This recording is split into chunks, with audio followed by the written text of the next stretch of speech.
रोज दुपारी 1 वाजता जेवायचा अण्णांचा नियम आहे आणि काहीही झालं तरी अण्णांनी त्यांच्या कुठल्याही नियमात कधी बदल केलेला नाही. मग आज 2 वाजले तरी अण्णा का नाही जेवले? काहीतरी लपवत होते ते माझ्यापासून.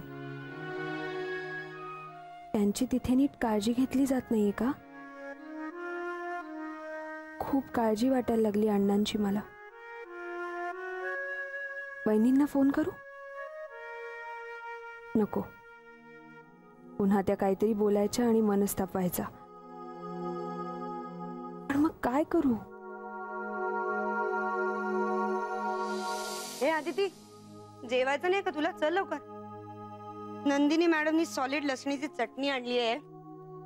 वेळेत आली नाहीस ना तर रिकामा डबा बघायला मिळेल, एक कणही उरणार नाही तुझ्यासाठी. आलेच मी, फक्त काही अर्जंट मेल्स करायचे तेवढे करते आणि येते. नंतर करा ते.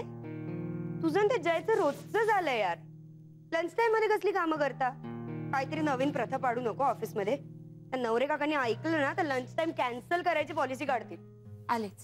चल लवकर. हो.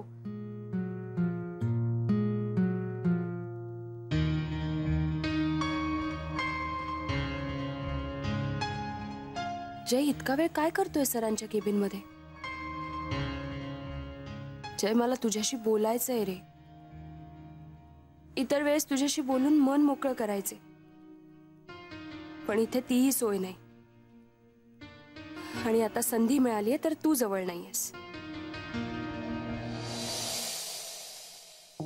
ब्रिलियंट आयडिया आहे सर. म्हणजे म्हटलं तर ह्यात रिस्क खूप कमी आहे.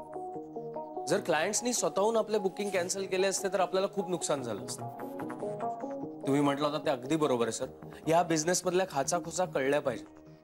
मला तुमच्याकडून खूप काही शिकायचं आहे सर. वेट वेट वेट, माझी आयडिया नाहीये ही, दुसऱ्या कोणाची तरी. कोणाची? आदितीची. फार हुशार मुलगी आहे ती. तिने सुचवलं हे मला.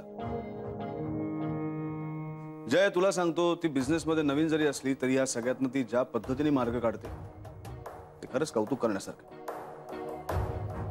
Right decision, right time. Jay, मी तुला पुन्हा पुन्हा सांगतो, राग मानू नकोस, पण तू आदितीला फॉलो कर. तुला सुद्धा तिच्यासारखा सक्सेस मिळेल.